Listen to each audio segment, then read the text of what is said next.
नमस्ते बच्चों। होपफुली आप सब बहुत अच्छे हैं और अपना अध्ययन कर रहे हैं। हम पढ़ रहे हैं संस्कृत विषय कक्षा 7 रुचिरा भाग 2। रुचिरा के तृतीय अध्याय का हिंदी अनुवाद हमने कल की वीडियो में कर लिया था और आज हम करेंगे उसके अभ्यास प्रश्न। जिन बच्चों ने हिंदी अनुवाद नहीं समझा है और अगर समझना चाहते हैं तो डिस्क्रिप्शन बॉक्स में लिंक दिया जा रहा है, आप उस लिंक पे क्लिक करके इस अध्याय के हिंदी अनुवाद को समझ सकते हैं। चलिए हम शुरू करते हैं आज के अभ्यास कार्य को। अभ्यास कार्य में आपके दिया हुआ है सर्वप्रथम उच्चारणम कुरुत। उच्चारणम कुरुत अर्थात उच्चारण कीजिए। विंशति 20। बच्चों मैंने आपकी हेल्प के लिए और आप इसको समझ सके मैंने इनके अंक सामने लिख दिए हैं, क्योंकि ये जो शब्द आपको यहाँ दिखाई दे रहे हैं ये सभी शब्द संख्यावाची शब्द हैं कि संस्कृत में उन संख्याओं को क्या लिखते हैं, क्या बोलते हैं, तो आप इनको समझ सके अच्छे से, इसलिए मैंने इनका अंक भी इनके समक्ष लिख दिया है। विंशति होता है 20, द्वाविंशति 22, चतुर्विंशति 24, पंचविंशति 25, अष्टाविंशति 28, नवविंशति 29, त्रिंशत् 30, द्वात्रिंशत् 32, त्रयस्त्रिंशत् 33, चतुस्त्रिंशत् 34, अष्टात्रिंशत् 38, नवत्रिंशत् 39, चत्वारिंशत् 40, द्विचत्वारिंशत् 42, त्रयश्चत्वारिंशत् 43, चतुश्चत्वारिंशत् 44, सप्तचत्वारिंशत् 47 और पंचाशत् 50। तो आप इनको बोलेंगे, इनका उच्चारण करेंगे। मैंने आपको बोल करके दिखाया। अगर आपको समझ में नहीं आया तो आप इस वीडियो को थोड़ा सा कम स्पीड में चलाइए और आपको इसका प्रोनाउंसिएशन समझ में आने लगेगा। चलिए आगे हम करते हैं इसके प्रश्न उत्तर। फिर है आपके अधोलिखितानां प्रश्नानां उत्तराणि लिखत, यानी नीचे दिए गए प्रश्नों के उत्तर लिखिए। पहला प्रश्न है कस्य भवने सर्वविधानि सुख साधनानि आसन्। किसके घर में सभी सुख सुविधाओं के साधन थे, या किसका घर सब सुख सुविधाओं से संपन्न था। तो किसका घर था? श्रीकंठस्य। किसका था? श्रीकंठस्य। अब आप इस प्रश्न का उत्तर देने के लिए क्या करेंगे, आप इस प्रश्नवाचक शब्द के स्थान पर क्या लिख देंगे? श्रीकंठस्य, और बाकी का जो वाक्य है वो एज इट इज लिख देंगे। तो उत्तर कैसे बनेगा? श्रीकंठस्य भवने सर्वविधानि सुख साधनानि आसन्, कि श्रीकंठ का घर सभी प्रकार की सुख सुविधाओं से संपन्न था। फिर है कस्य गृहे कोऽपि भृत्य नास्ति। किसके घर में कोई भी भृत्य यानी नौकर नहीं था। किसके घर में नहीं है कोई भी नौकर? कृष्णमूर्ते। किसके घर नहीं था? कृष्णमूर्ते।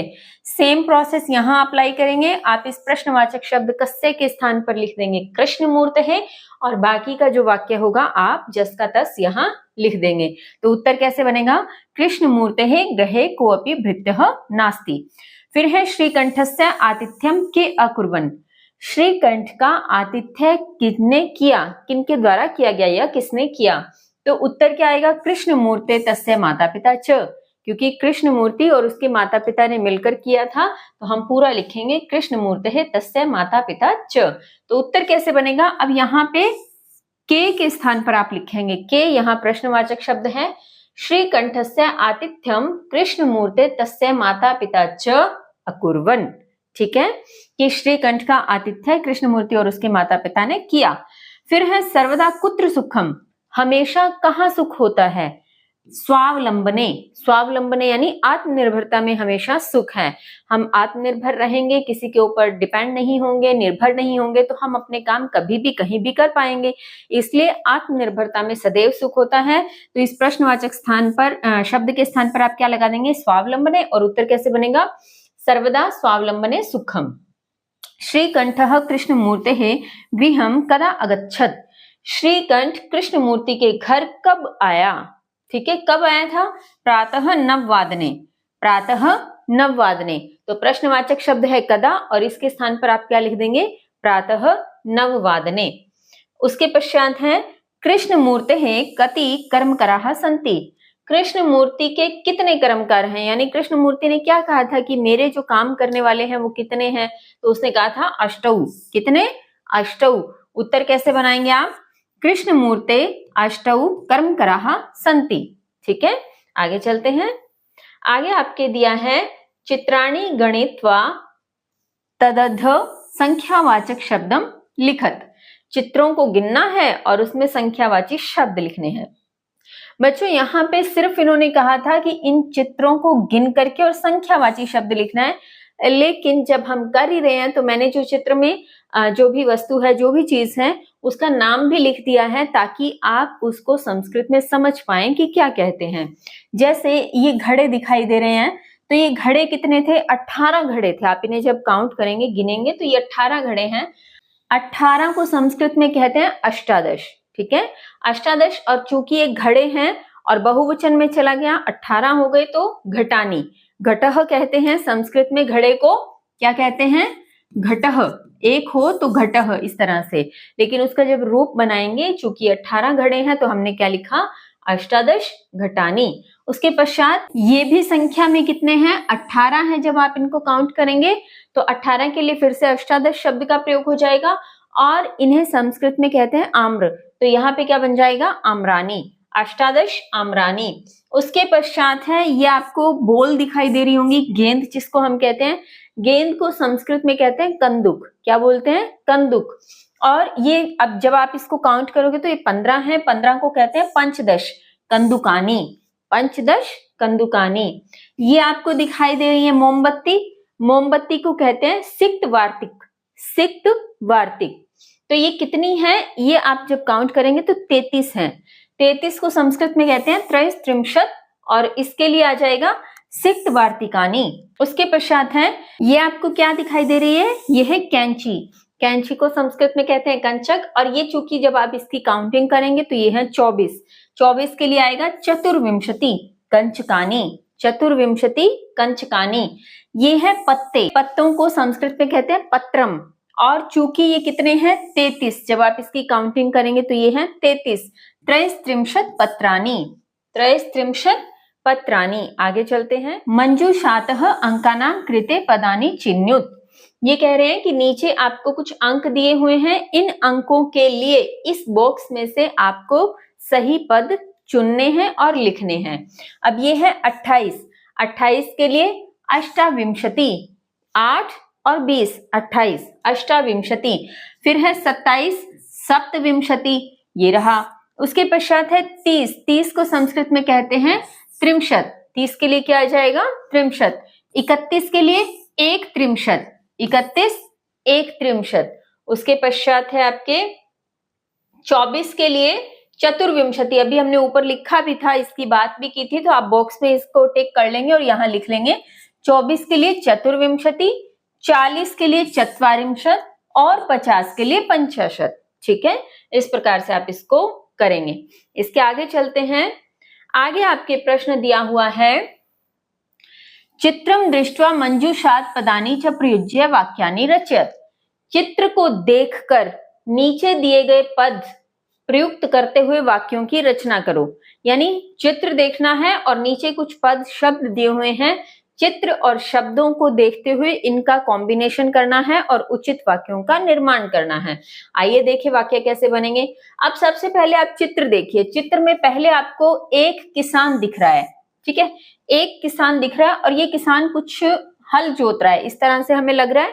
उसके बाद दो किसान हैं और वो खुदाई कर रहे हैं, कुछ भी है ना। उसके पश्चात दो से अधिक, वैसे 3 है लेकिन संस्कृत की अगर बात करें तो एक वचन द्विवचन के बाद 2 से अधिक, चाहे वो 3 हो चाहे वो 10 हो, उसको बहुवचन में काउंट किया जाता है। ठीक है, तो ये एक वचन में आ जाएगा, ये द्विवचन में आ जाएगा और ये बहुवचन में, क्योंकि ये 2 से ज्यादा है। ठीक है, और ये कुछ रोप रहे हैं, जैसे वो फसल रोपते हैं चावल की, तो ये आई थिंक धान रोप रहे हैं। तो इस तरह से है। ठीक है, इसके बाद अब देखिए इसके सेंटेंस कैसे बनेंगे। अब अपने को जब ये समझ में आ गया कि ये एक है, ये द्वि है, ये बहु है, एक वचन द्विवचन बहुवचन, तो इसका मतलब कि यहाँ से हमें इस तरह के शब्दों का ही चयन करना है कि ये पूरे के पूरे चित्र को दर्शाएं। तो आप जब देखेंगे एषः कृषकः क्षेत्रम कर्षति, एषः यहाँ पे एक वचन, एषः कृषकः, कृषकः एक वचन, क्षेत्रम एक वचन और कर्षति एक वचन। ये मैंने आपकी सहायता के लिए अलग अलग कलर से इसको सर्कल किया है जिससे आप समझ पाएंगे कि ये जो ग्रीन कलर में आपको दिखाई दे रहा है ये सभी एक वचन के शब्द प्रयुक्त हो रहे हैं। एक वचन से वाक्य बनना है कि एष कृषकः क्षेत्रम कर्षति, यह किसान खेत जोत रहा है। ये देखिए अभी हमने बात की थी, ये एक किसान है और ये क्या कर रहा है, जुताई का काम कर रहा है। ठीक है, उसके पश्चात चलते हैं, एतौ कृषकौ खनन कार्यम कुरुत, एतौ कृषकौ खनन कार्यम कुरुतः। अब आप इसको देखेंगे ये ब्लू कलर में आपको दिखाई देगा, एतौ कृषकौ खनन कार्यम कुरुतः, एतौ कृषकौ खनन कार्यम कुरुतः। तो ये द्विवचन का सेंटेंस बनेगा। द्विवचन में ये कैसे बनेगा कि ये दोनों किसान खनन कार्य कर रहे हैं, ये दोनों किसान खनन कार्य यानी खुदाई का काम कर रहे हैं। और अंतिम है, एते कृषकाः धान्यम रोपयन्ति, एते कृषकाः धान्यम रोपयन्ति, कि ये सभी किसान धान रोप रहे हैं। ठीक है, तो यहाँ पे एक वचन, द्विवचन, बहुवचन चित्र दिए हुए थे और उसी प्रकार के शब्दों को हमने यहाँ से उठा करके और वाक्य बना दिए। इस प्रकार से हमारा ये जो अभ्यास कार्य है ये पूर्ण हुआ। आगे चलते हैं, अधोलिखितान समयवाचकान अंकान पदेषु लिखत, कि नीचे कुछ समय सूचक जो अंक दिए गए हैं उनका हमें शब्दों में लिखना है कि समय को शब्दों में क्या कहते हैं। ठीक है, तो यहाँ पे जैसे इन्होंने एग्जाम्पल दिए, 10:30 बज रहे हैं, 10:30। 10:30 के लिए हम लिखते हैं सार्धद्वादश वादनम। अब इसको ऐसे समझे कि ये जो साढ़े के लिए 30, साढ़े यानी आधे का जो भाग है उसको कहते हैं सार्ध, उसको क्या कहेंगे, सार्ध। 10 के लिए द्वादश और 10 बज गए के लिए वादनम, क्या हो गया, सार्ध द्वादश वादनम। फिर है 7 बज गए तो सप्तवादनम, 7 को सप्त कहते हैं। ये क्या है, 2:30। अब 2:30 को वैसे हम देखें तो क्या कहेंगे, 2:30। इस प्रकार से 2:30 के लिए, साढ़े के लिए अभी आपको बताया सार्ध, द्वि 2 के लिए और वादनम बज गए 2:30।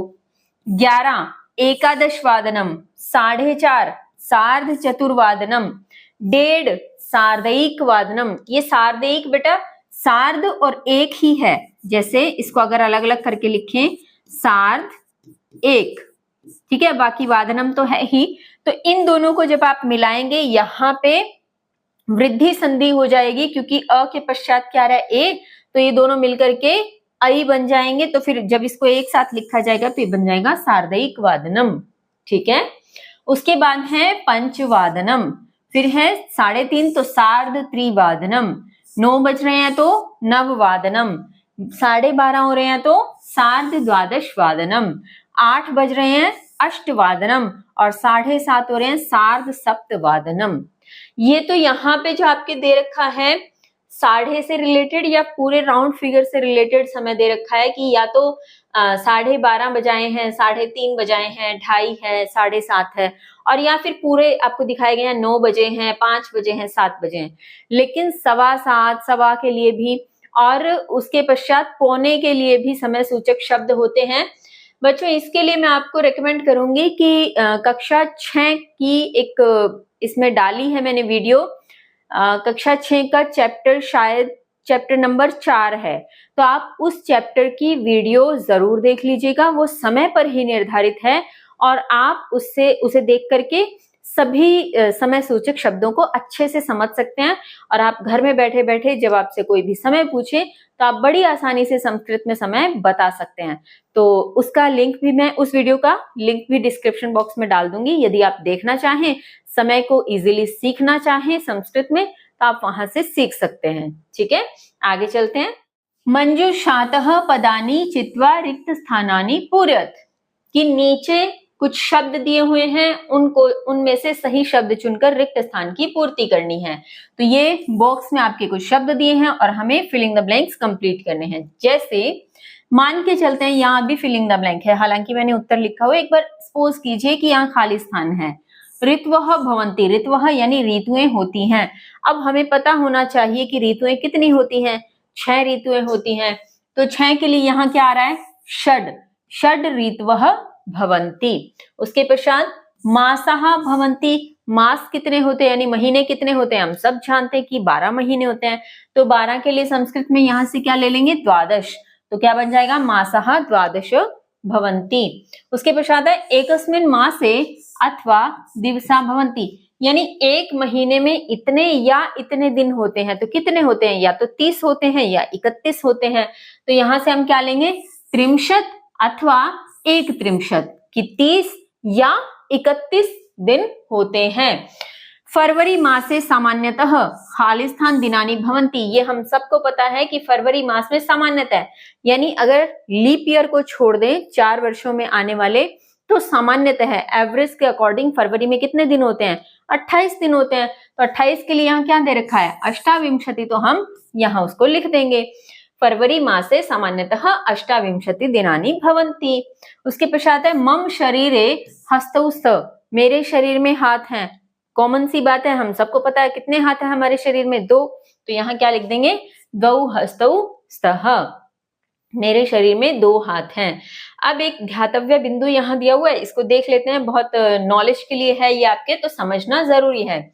ध्यातव्यम यानी ध्यान देने के लिए, भारतीय वर्षा अनुसारम मासानाम ऋतूनाम च नामानि, भारतीय वर्ष के अनुसार मास यानी महीने और ऋतुओं के नाम। तो हमें हिंदी में जो मास महीनों के नाम होते हैं वो पता होने चाहिए। चैत्र, वैशाख, ज्येष्ठः, आषाढ़ः, श्रावणः, भाद्रपदः, आश्विनः, कार्तिकः, मार्गशीर्षः, पौषः, माघः, फाल्गुनः, ये तो है 12 महीनों के नाम। अब इन 12 ये जो 12 महीने हैं ये 6 ऋतुओं में बटे होते हैं। अभी हमने ऊपर बात की थी कि ऋतुएं कितनी होती हैं, 6। तो कौन कौन सी, पहली है वसंतः ऋतु। वसंतः ऋतु कौन से महीने को काउंट लेती है, वैशाख और चैत्र की। ग्रीष्म ऋतु किस में लेती है, ज्येष्ठ और आषाढ़ में। वर्षा श्रावण और भाद्रपद, शरद आश्विन और कार्तिक, हेमंत मार्गशीर्ष और पौष, और शिशिर माघ और फाल्गुन।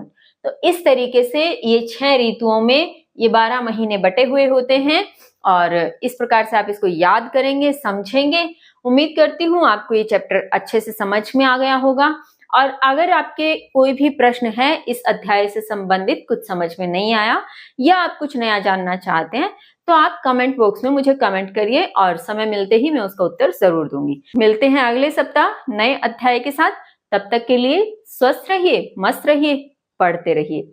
जय हिंद, जय भारत।